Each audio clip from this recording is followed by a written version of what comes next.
Hassan rightfully argues, the economic crisis created by the neoliberal globalism has boosted a growth of majoritarianism, which requires an enemy to sustain its hold on people. In order for these politics to have a hold on its own people, you need to create an enemy. You need an enemy to project. And that enemy seems to be directly or indirectly minorities of different kinds. So, in that sense, the articulations of material deprivation have become very popular, and they also tend to shift their focus to minorities in no time. And the social agencies that are involved in shifting from material deprivation to that of directly focusing on the minorities of different kind seems to be, at least in the contemporary formats, the media and this both print and digital media, and also the different forms of misinformation that you see in different forms of mainstream as well as social medias. And that seems to be, in a way, adding fuel to the fire. I think there's some issue with the screen. I'll try to get back to my presentation. So in that sense, coming to the context of India, which seems to be our primary concern here, the right-wing politics of today seem to are representing the four broader theoretical categories. One, you see the ideas of majoritarianism. The two, you have the ideas of nationalism, in a way which is a different kind of nationalism than what we have experienced so far, which I will come to that point in a bit. And the third one is the populism, and the fourth one is obviously the authoritarianism. So I'm not going into the details of these four categories one by one, but rather I will briefly deal with, in course of time, the majoritarianism as well as the nationalism aspects of the first 2 points of it. So the original idea of India that we are familiar with was founded on the theoretical understanding of civic nationalism. And the Indian nationalist movement seemed to be the breeding ground for that kind of civic nationalism. If you being a citizen of India, by default you're part of the nation state, by default you're part of the nationalism, and you believe that everyone is made their own bit. So hence this notion of unity in diversity, which seems to be bringing people together. It does not exclude anyone in the discourse of nationalism that we have produced, which has its roots in the Indian nationalist movements, which is broadly seen as the civic nationalism. But the contemporary form of nationalism that we are witnessing is quite different from that.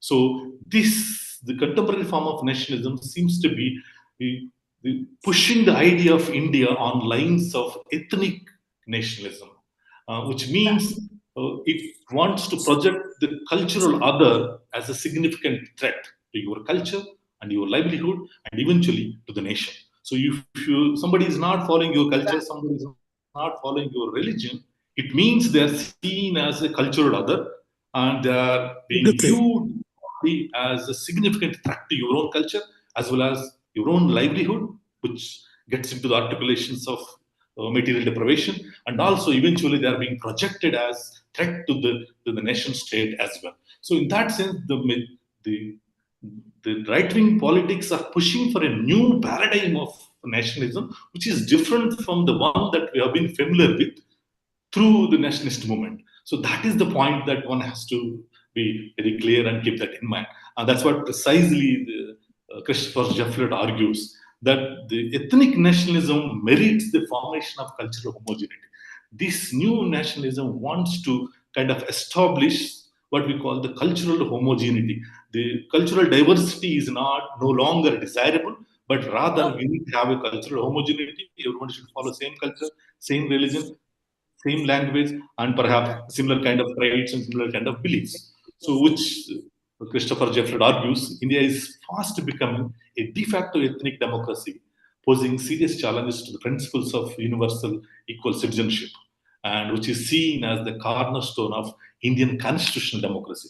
So, in other words, Christopher Jeffrett argues that this form of ethnic nationalism is actually going against the very spirit of India's constitutional democracy. But before we go into studying what is happening to minorities on campuses across India. And we also need to understand what constitutes the idea of minority itself, theoretically speaking, and how did it kick started, and where did it all started off, and the understanding of minorities, does it equally replicates or the resonates across the globe? But that's not the case. So we all know in simple terms, minority means small in number or lesser part. That is something we all agree upon. And am I audible, Dr. Vinod? Hello? Yes, yes. Please go ahead. Yes, please आपको go नहीं ahead. बताई Yes, yes, भाई बड़ा करना तो फायदा नहीं आपको अच्छा Oh, लगे okay. So in that sense, the originally we are talking about what constitutes the idea of minority, theoretically speaking. It originally a quantitative term referring to the lesser number of people or a small number of people. But with a close association with politics of nation states in the Europe, originally it is the national minorities who are being called as a minorities for the first time in the academic language in the context of Europe. And it was clearly demonstrated in the writings of Richard Sherman, who argues that in Europe, the term is typically applied to a group of people living on soil which they have occupied time immemorial, but who have, through the change of boundaries because of formation of the European Union and the dissolution of the USSR, have become politically subordinate. So, in that sense, the term is referred to national and ethnic minorities that have become subordinates to the people of another nation state through the imposition of new national boundaries. But it's always referred to in terms of the quantitative connotations. That is a small number of people who happen to follow and believe in certain particular distinct set of cultural and religious beliefs, not in tune with the rest of the majority. Well, that was okay, but it still continued to be the quantitative term. But this concept of minority acquired over a period of time more qualitative connotations, moving beyond the quantitative framework. And that was clear in the writings of Louis Worth, and who, for the first time, attributed the notion of discrimination to the idea of minority. He argues that due to their physical and cultural traits, people are singled out from the rest and they regard themselves, it's not just the majority's perception on about a particular group, even the self perceptions also seems to be changing. So they regard themselves as objects of collective discrimination. So this was the first time in the discourse of minority where the notion of discrimination is associated with minority concept. So as nationalism and the nation states flourished over a period of time in the Europe, so did the national minorities. National minorities are never bothered to sort of assimilate themselves into the rest and be in tune with the cultural homogeneity, but rather they continue to maintain their cultural distinct identity and autonomy and continue to flourish as the nation states have begun to flourish in Europe in a different sense. So, but that's not the case when you talk about the United States. United States has present a different kind of picture. And the historical trajectory from national minorities in Europe to that of ethnic and cultural minorities in the United States, be it the blacks, the Hispanic communities, or the Spanish-speaking communities, Latinos, so and other immigrants from different parts of the world who begin to claim and take the status of a minority in the context of United States. So the, the the quantitative terminology that began its journey as a minority in Europe began to acquire qualitative notions of discrimination, collective discrimination, and the cultural minorities, and different other notions began to add into the discourse over a period of time. The more and more social groups began to find their place under the larger umbrella of term minority. And this is when the Gunnar Medal made an extraordinary contribution to the discourse of minority by comparing the status of women in the United States with that of blacks and other global south populations of America. And he further observes that women are the minority, which is a majority. So, in that sense, there are two different meanings attached to the concept of minority, according to Lewisworth. One, the presence of minority denotes the existence of a corresponding dominant group. Here, we started to invoke the notion of dominant group. You have a minority or a group that identifies itself as a minority, which also means that you have the corresponding dominant group. Two, the same minority group is viewed as a self-conscious group. It's not that the dominant community looks at someone as a minority, or some third party looks at these two groups as one is dominant and the other one is minority. But even the minority communities themselves have developed the self consciousness. In a way, they identify themselves as a group apart. So there is a self consciousness that they are being collect. There is a sense of collective discrimination among them. So, and some more notions begin to attribute to that as well over a period of time. Even the Goffman, and who argues that the only American free of stigma or any other form of discrimination is the young, married, white, urban, northern, heterosexual, Protestant, father, colleague, educated, fully employed, and a good complexion, weight, and height, with a recent track record of sports. So these are the kind of qualities the Kaufman says is somebody who is free from discrimination in the United States. And even the further writings argue that the Killen argues that such characterization of a dominant white male is increasingly becoming statistically a minority. Even that is becoming a minority these days in the United States, given the melting pot of social complexion they have today. So, in that sense, there is diverse ideas begin to find their own place in the larger discourse of minorities, and the people begin to talk about the power relations. There is this question of best black syndrome, and there are ideas of model minorities. Minorities should be like Japanese people. They don't indulge in any kind of crime. They pay their taxes well, and they don't complain about the discrimination anywhere. They seem to be doing very well, and all those kind of ideal scenarios. All these things deal with complex questions of rights, equality, discrimination, victimhood, and ethnic assimilation, and also broader politics of cultural diversity. In that sense, so this idea of minority is not a concept which can be universally defined and which people can accept across the globe. That's not the case.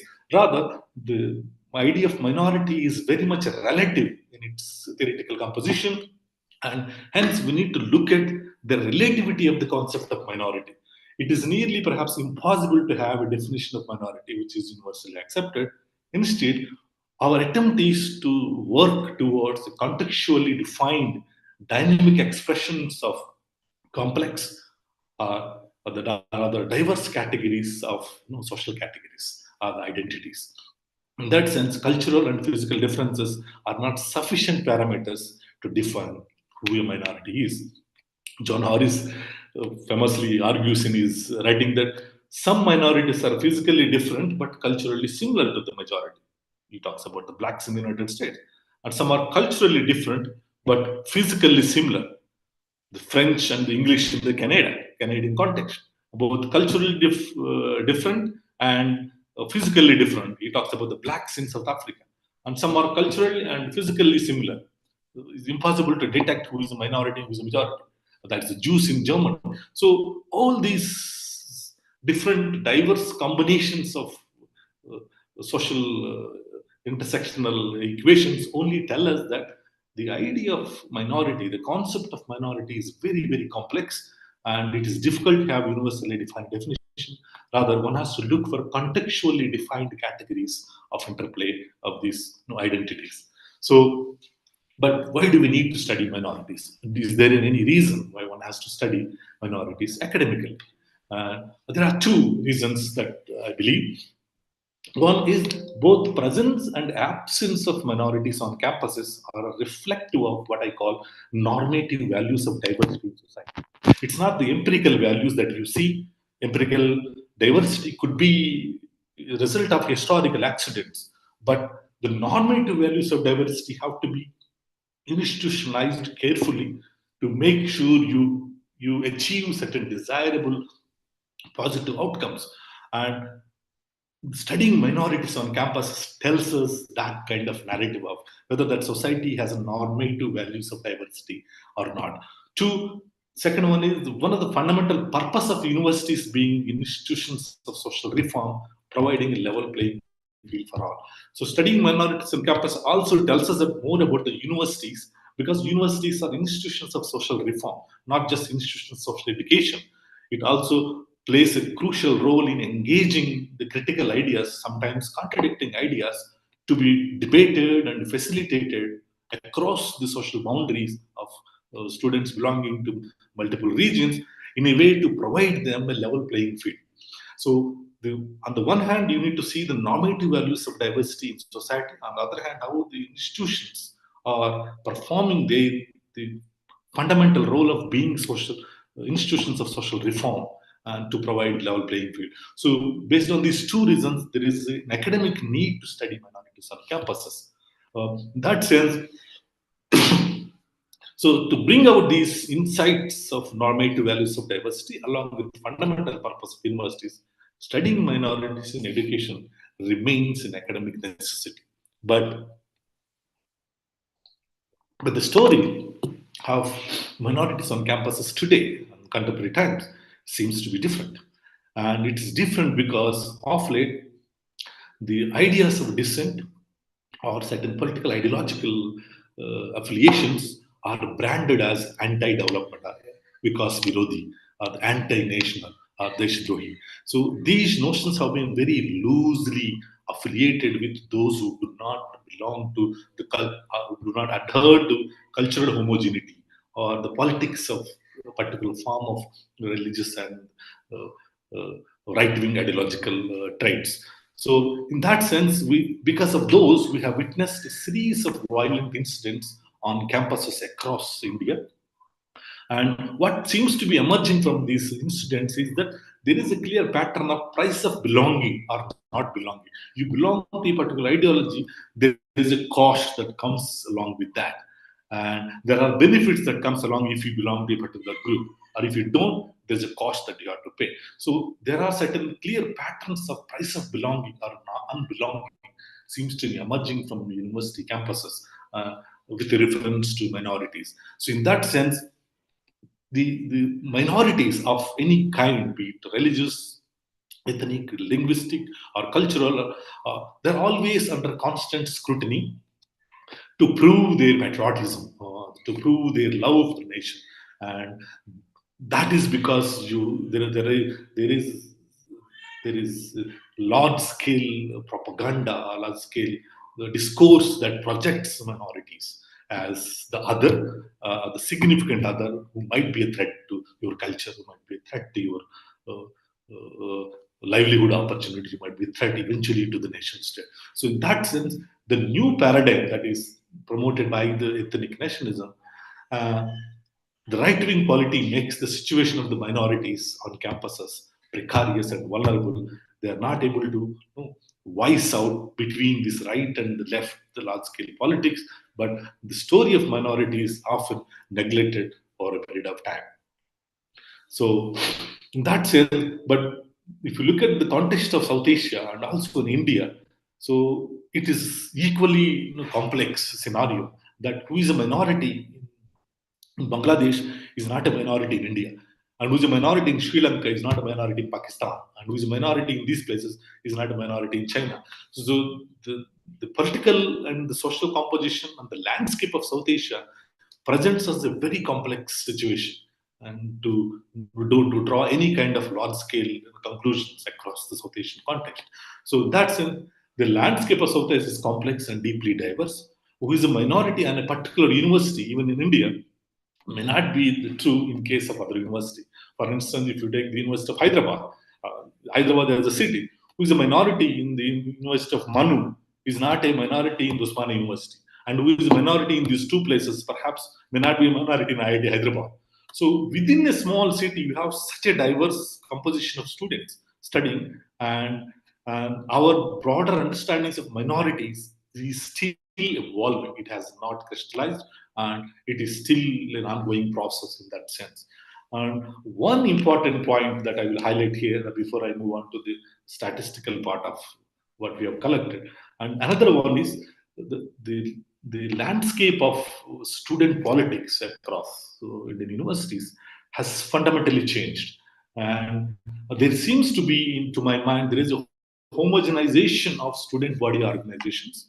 And in the past, at least uh, 15 to 20 years ago, the university students have organized themselves in the name of a small organizations. They have a different names. They were not necessarily aligned with the national bodies such as nsui, abvp, or sfi. There are locally focused, locally organized, and locally led by the local students, which is primarily focusing on the local challenges of the students confined to one or two universities. But this homogenization of student bodies at the national level seem to have hijacked those local concerns.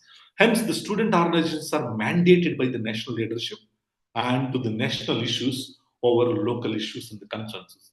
Hence, the national is obscuring the local. Hence, local issues are no longer important for these organizations. For instance, in Hyderabad University, when I was a student, there was no SFI. There was some other body. There was no ABVP. There was some other body. And you have like there are small organizations, but now all of them seem to have aligned with, as per their ideology, aligned with the national bodies of ABVP, SFI, NSUI. Now, even if they want to raise the local issues, that is it is becoming challenging for the local leadership because they need to take permission from the national student leaders. That is the kind of point I'm trying to drive from here. So the national seems to be obscuring the local. As a result of that, the questions of minorities are further neglected over and above the rest. Now, and if you can see the, yeah, I think this is screen is working. So let's see if we can go to the next. Yeah, please come to the survey one. So even though this is not my forte, what we did in a way was to sort of collect information from the students about uh, the minorities on campus and the broader ideas of university experience that they have, and thirdly the experiences of discrimination or the unfair treatment that they have seen.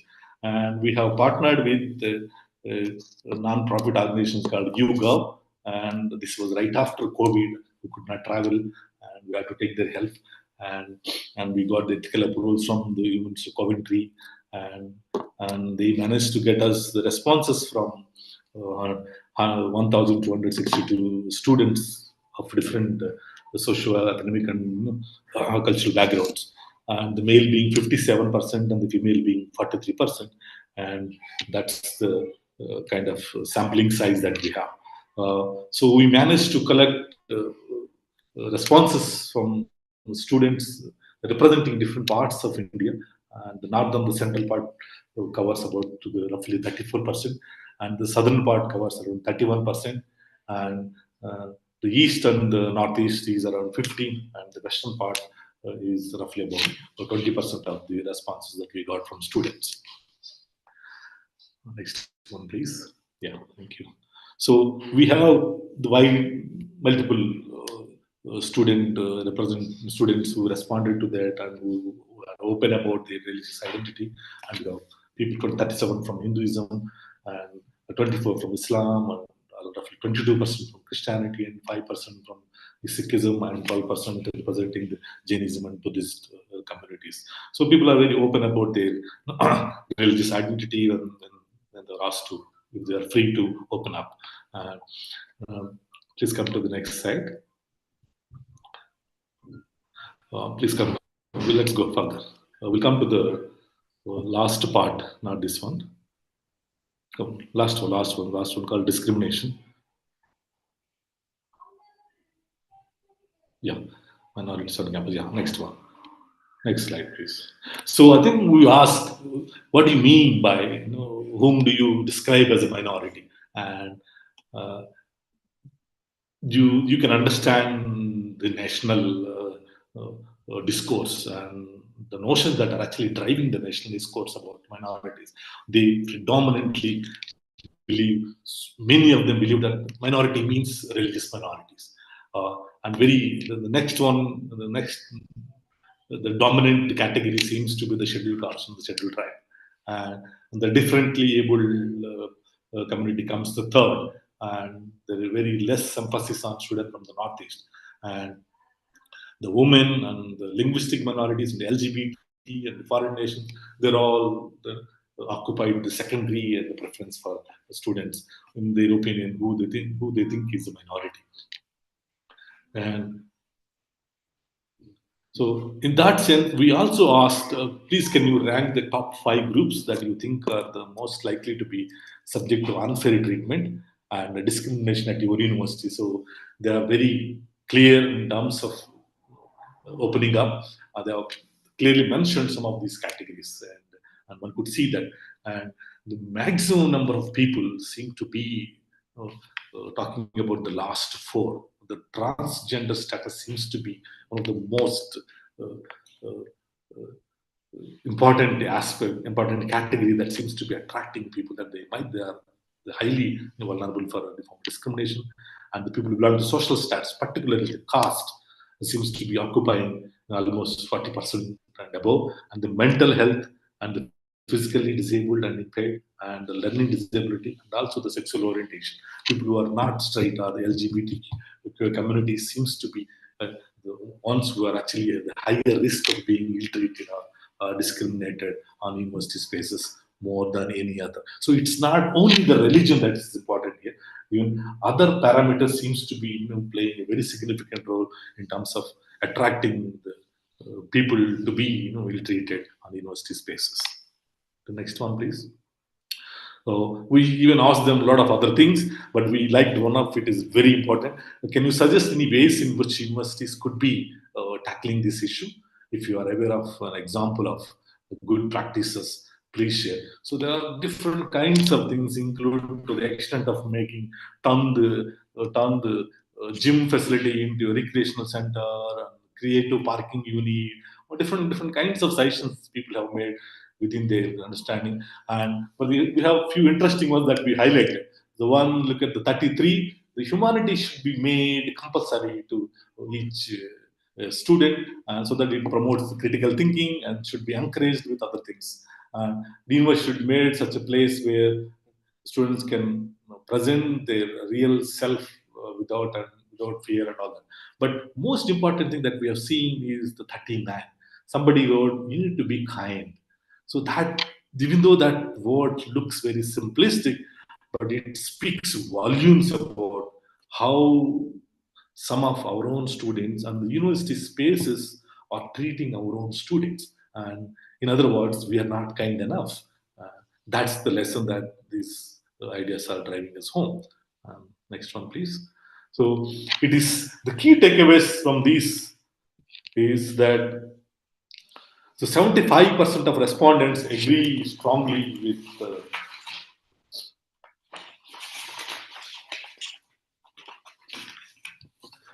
agree to the statement that since coming to the university, I have my friends with people from different background, and ethnicity, and religion than my own. So they believe that this is the melting pot, and this is the space where they can interact and engage with others, which also means that they may not necessarily agree with others. This is the space to engage in dialogue and learn from each other.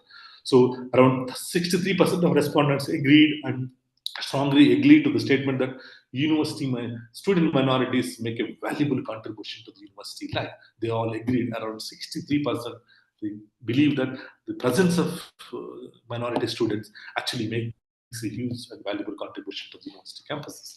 And however, 60% agreed and strongly agreed that more needed to be done to make the university safe for minority. They also feel that university spaces are not safe as of now, and we still need to go into the details of what do they mean, because these are very superficial responses from the students based on the statistical information.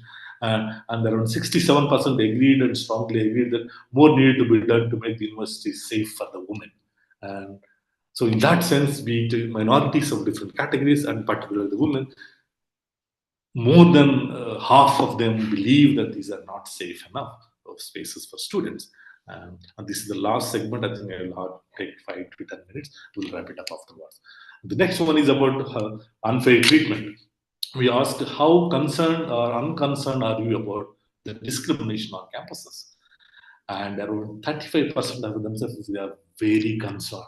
30% and around 35 have mentioned that they're fairly concerned. So total, you have around 65% of them saying that they are concerned about unfair treatment on university campuses, which means not enough institutional mechanisms are in place to look after students or to make them feel at home in a way that they feel this as their natural space to perform to their best. Rather, they are being made to deal with different kinds of unfair treatment and engaging with the kind of a recovery process either on their own and with the help of their own support groups. So the next question that we posed was, have we ever seen unfair treatment of any kind towards staff or students? And 32% of them said yes, and 27 said they are unsure about that, and 41 said no. So, but here, on the next slide, you'll see the interesting statistics. And within that, we have categorized how do you understand the verbal abuse and the caste abuse and violence, particularly the physical assault and cybercrime and the victims of sexual violence or harassment of different kinds. You see what you have experienced on the one category, the other one is about what you have witnessed.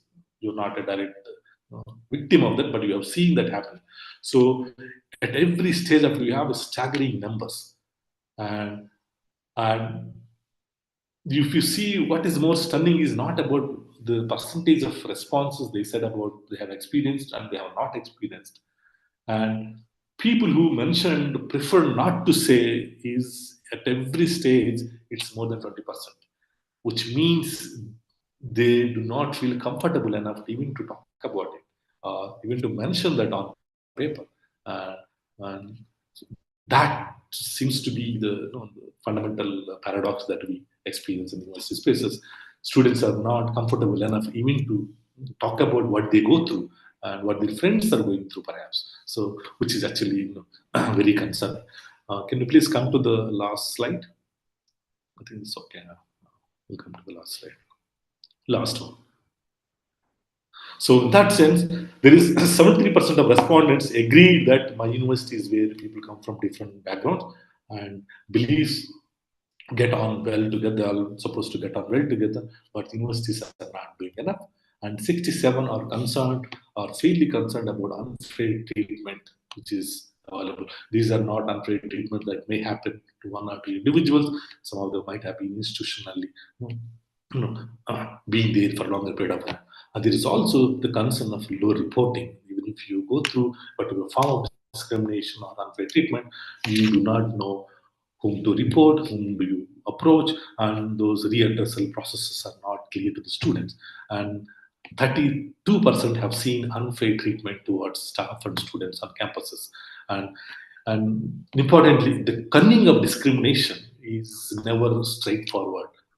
On many occasions, especially in universities, it is never straightforward. It comes through different intersectionality of social categories. You do not know on what grounds one is being discriminated. And so hence, we need to to pay attention to the intersectional social categories at play on different spaces of the universities. And at the end, and what one of the respondents said for as a solution is be kind. And that's the only way, and one of the ways in which that's where we should begin to start the process of dealing with this discrimination of different kinds. This is only just to get the bottom, this baseline survey of to get a sense of the perception of students on campuses about the real treatment and universities and experience in general and minorities on campus. We have not yet done the ethnographic depth studies, which we are planning now. This was a result of HRC networking grant, which we have converted it into edited volume, which is going to be published by Oxford University Press, hopefully sooner or later. It's in advanced stages. So thank you so much, all of you, for your patience, and I look forward to your suggestions and comments.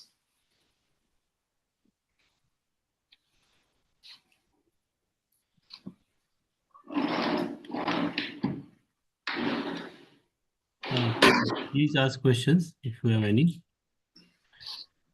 Arunji, you want to start? No, I'm highly convinced with all the deliberation of Ashok ji. And yes, one thing which is somehow needed to be more clarified means you did very well, but in fact the need of a study and research is more needed. Like at some part of India, a group of the people are in a minority, but in the other part they are in the majority. Yeah. How to address this? Because wherever they are in the majority, they are working like a fundamentalist. The result is ultimately suffered by their own people in the other part of the country. So how to resolve this? Some kind of solution needed to be bring out, because it's a very significant. Thank you. Yeah, thank you so much, Arunji. I think this is, as you mentioned rightly, this is the fundamentally theoretical paradox that we're witnessing. Even let's keep the Indian scenario aside. Our own Indians who are never been discriminated historically, the moment they cross the Atlantic Ocean, they claim to be minorities in the North America. And so this seems to be a global phenomenon, not just the Indian scenario at all. And as you said, I think this only needs to be addressed. It can be addressed over a period of time only by increasing more number of studies. This is the first of its kind, and we have very few studies on university spaces, Patania and few Nagaraju and the people from Zakir Hussain Center of Higher Education in JNU. But we have nobody studied minorities on campuses. And we plan to do some more studies and kind of hopefully come up with, I'm sure there won't be any one size fits for all kind of solution for this, but at least we'll be able to come up with some regional specific formulations that might bring some normalization or the rationalization of the process to address the challenge of minorities living in a particular region. So that's the only hope I have, but we are working towards that. And thank you. Thank you very much. Thank you. I feel sorry that I don't have a convincing answer for that, because there is none as of now, sadly. So this is somehow still left out area and need more attention, basically. Yeah, we need more scholarship in this. Yeah. To come up with some kind of common ground. Next question. Yeah. Thank you. Hello. Yes, please go ahead. Hello. Yes. My voice is there. Hello. A little slow, but yes, please go ahead. Myself, engineer M.R. Tadoj from Himachal Pradesh. Okay. Sir, as you said that one community is in minority in one state, and where the this community is not in the minority in the other state, and the same is in the universities and other organizations. So it is fact that the minority is being discriminated everywhere. My question is that how the minority is to be put in a safe situation, because they are being harassed, ill-treated in everywhere. And is it a law of nature or something else which is behind that the minorities are being discriminated? Thank you very much, sir. Thank you. Yeah. Thank you for your question, sir. Ashok sir, just small. Whether this minority is a kind of homogeneous group or not? Yeah. In a term. Yeah. Thank you. So that is precisely the point. I'm trying to drive home the point that the the attempt to homogenize itself is a colonial construct. And the diversity seems to be the crux of the social context of India. And we have been thriving in that paradigm of nationalism because diversity always helps people, particularly the minorities. And when you try to homogenize, there is always somebody who is not part of it. You're trying to alienate somebody who is not going to fit this particular framework of be it cultural homogenization or religious homogenization or linguistic homogenization or some other racial homogenization, then you'll end up creating the other who is you eventually going to project as a threat to your own community. And the two, the fact that there is a minority out there, one minority which is threatening you, is the narrative today in the political discourse. That is a flawed narrative. That's what I'm trying to do through my work. There is no single minority that is threatening you here, because the minority which is here is not a minority in other place. But the national narrative that there is one minority, be it a religious minority or someone that is threatening you, your culture, and your nation, is a flawed notion. That is fundamentally flawed and misinformed propaganda, and that is what we have seen through this investigation. That there is no one minority that is threatening your culture, that is taking away your material advancement and making you financially deprived or posing a threat to your nation state. No, there is none. Sadly, or interestingly, sadly, good enough for us. So that's what this study counters that narrative. And but the present form of the new paradigm of nationalism wants to promote that there is one, you need to eliminate that, you need to get rid of that, or you begin to hate that. No, there is none. There is no such community.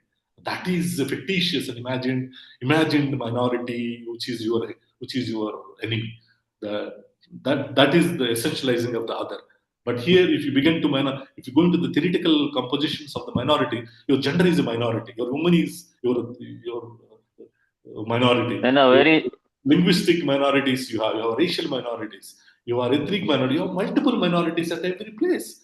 And how long are you going to, where are you going to stop this essentializing the minority as other? There is no end to it. You end up coming back to your home, you end up minoritizing your own women, your own life partners, your own sisters, and your own mothers. And that's where it's going to end. Then there is a small question. Then do we? Arunji, please allow to others ask questions. Yes, of course. You are an intellectual. You can ask many questions. I'm sorry. Please ask anybody. Arun is our important organizer. That's why I'm stopping him. Then my request is anybody from Muhammad Ansari.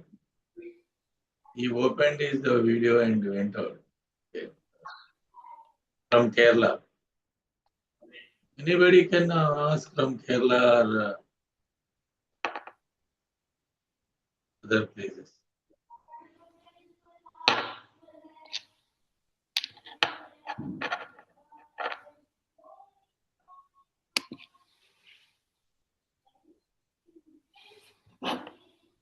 Anna, if no one will be there, then allow me at the end. Please ask a small question. Yeah. Ashok ji, can we consider homogeneous, diverse, nationalized culture, unified culture, which will resolve this issue? No, straight onwards. It's never the case.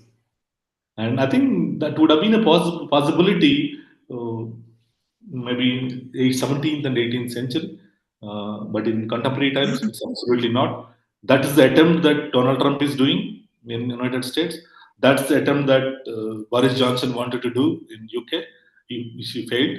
And that's the kind of attempt that Le Pen is trying to do in Paris. And that's the attempt that our Somali friends are trying to do in Sri Lanka. That's precisely what some of the... I raise it because I feel this threat globally. What they don't understand is they think they are going against the colonial construction. But this Arun. homogeneity is a colonial product. Arun, Yes or no? can you translate 5-10 minutes? Friends are asking in Hindi. Okay. Uh, I can see that. ना So I it is very can tough. read. मैंने उस तरह से सोचा, देखा नहीं है. मैं सिर्फ इतना कंसंट्रेटेड था कि इसे ट्रांसलेट करना पड़ेगा, और ये सोचा ही नहीं है. So really it is not possible. okay, anybody can do. Next time Ashok, can you do? you ask me in advance, I'll do that. Definitely. Can I ask Ashok, can you do your I'm not able to presentation do in Hindi it. 5-10 minutes? Just trying to see the If messages. Ashok bhai will do in Hindi, then next time I'll take his interview for my channel. My Hindi is not that good. It's No, kind of no. Good Hindi, oral, not not textual. needed. Not needed. You will do it Hindi in needed. better. Hindi needed. Good Hindi, bad Hindi, it's okay. Can you share in few tracks? 5 minutes. What is your? Tracks in You Hindi. cannot do all those slides. What's your idea? What's your findings? What do you want? Say something. Sorry. The session is English. Ashok, please. I will say it in both Indian. अरे इसमें आपको हिंदी हैदराबाद में है, क्या होता है हिंदी में? हैदराबाद वाला कुछ भी लैंग्वेज बात करेगा. हैदराबाद का हिंदी मस्त हिंदी है, बाकी हम लोग फर्जी वाले हिंदी के लोग हैं. हम भी कुछ भी लैंग्वेज बात करेगा सर. चलो क्या है. अपना अपना हिंदी सर, फर्जी क्या होता है इसमें?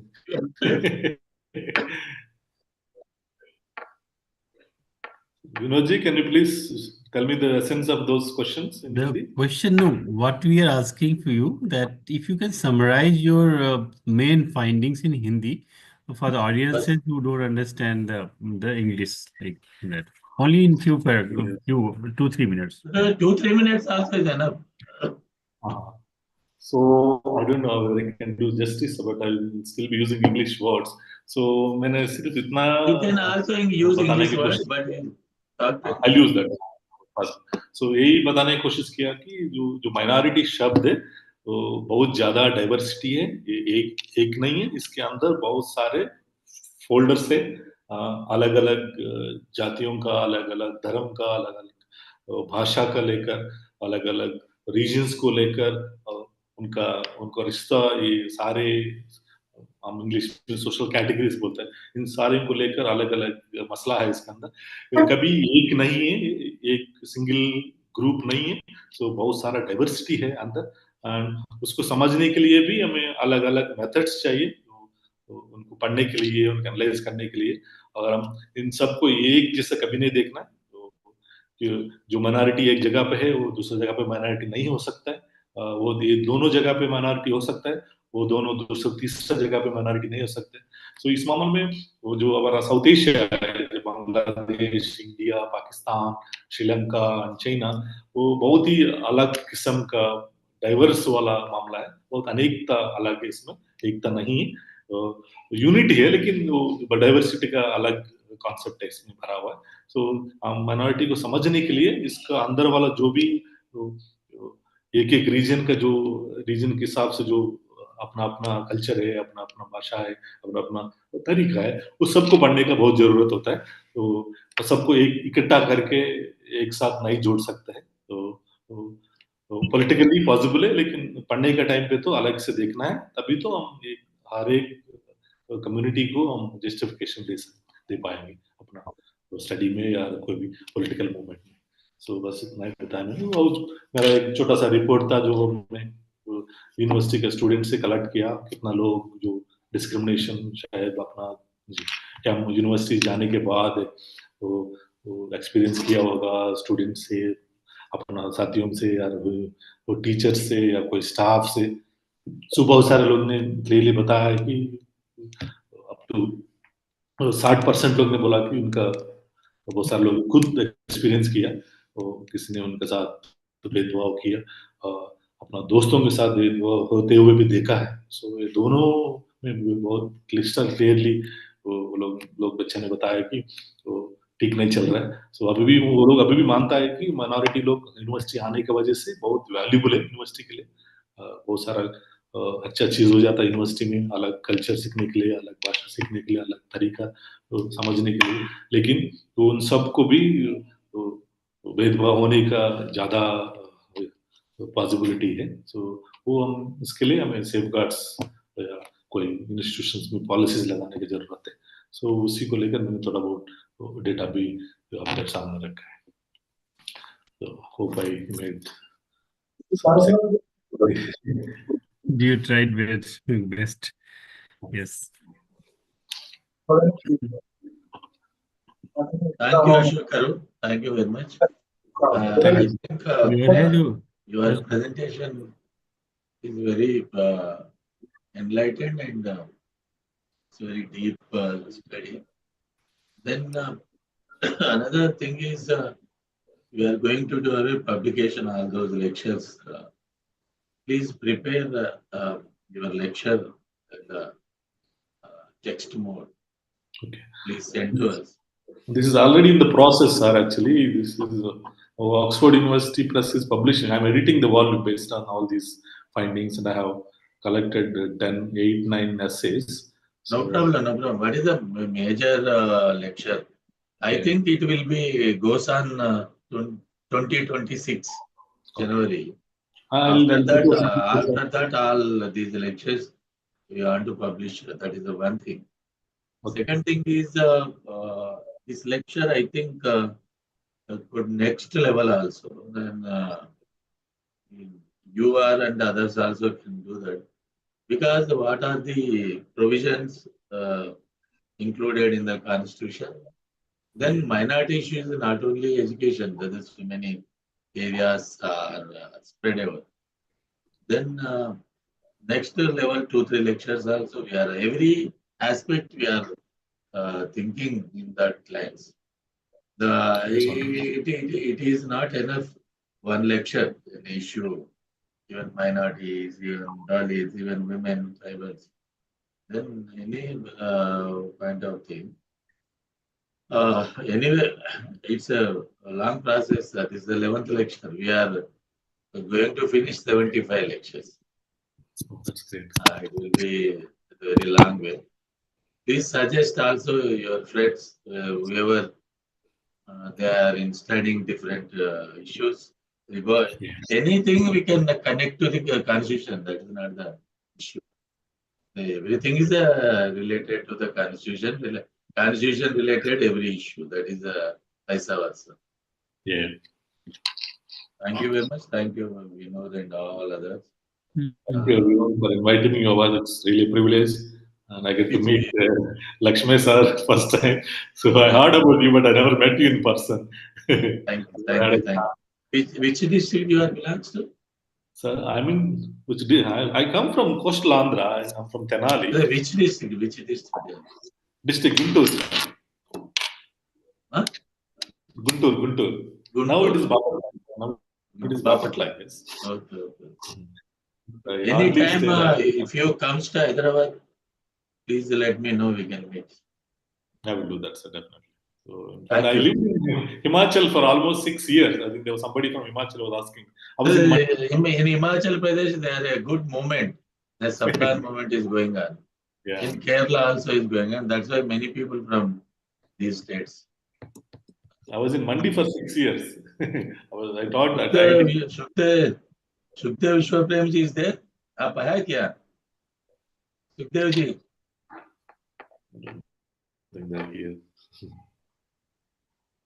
मंडी से भी आए इसमें. है नाम तो है उनका. धीर साहब मंडी से. सर मुझे भी करनी थी आपसे बात. कब होगा आपके पास टाइम? जबर सिंह बोल रहा हूँ उत्तराखंड से. जबर सिंह बोलिए सर. बोलिए. नहीं अभी नहीं, बाद में. कब आप अभी फ्री रहेंगे इसके बाद? हाँ मैं फ्री में है. मैं थ्रोट बहुत प्रॉब्लम है, मगर आप बोलिए मैं सुनूंगा. साथ में आप बोलिए मैं सुनूंगा. हाँ सुखदेव जी, अशोक अशोक कुमार ने मंडी में काम किया था. अच्छा मंडी में. ओ ग्रेट. कहाँ? कॉलेज में? आईआईटी में. जब आईआईटी वल्लभ कॉलेज में कैंपस से चलता था ना शुरुआत में. ग्रेट. बहुत बढ़िया. चलो अच्छा लगा। 2015 तक किया, उसके बाद वहाँ पे रिजाइन करके आईआईटी इंदौर आ गया मैं। अच्छा बिल्कुल बिल्कुल। अब तो डायरेक्टर बड़े खतरनाक Yeah, है। once they will invite you to there, you can also come. ठीक है जी, thank you. Okay, sir. Thank you very much. Okay, Thank sir. you. You want to talk about WhatsApp group? You said in the morning. Sir, another request for all the friends. This information is not well shared.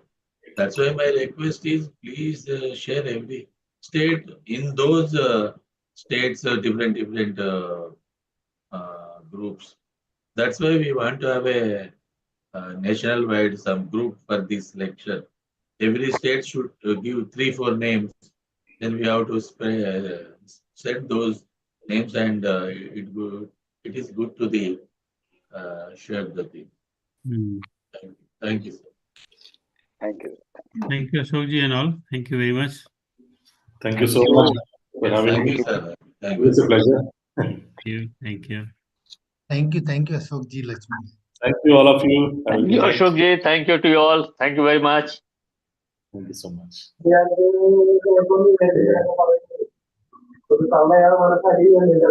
you very much.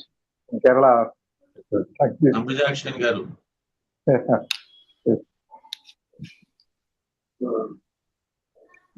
Kashmir से केरला तक है. We can spread over. Thank you, sir. Thank you, sir. Vinodji, I'll exit now. I'll talk to you afterwards. Thank you, sir.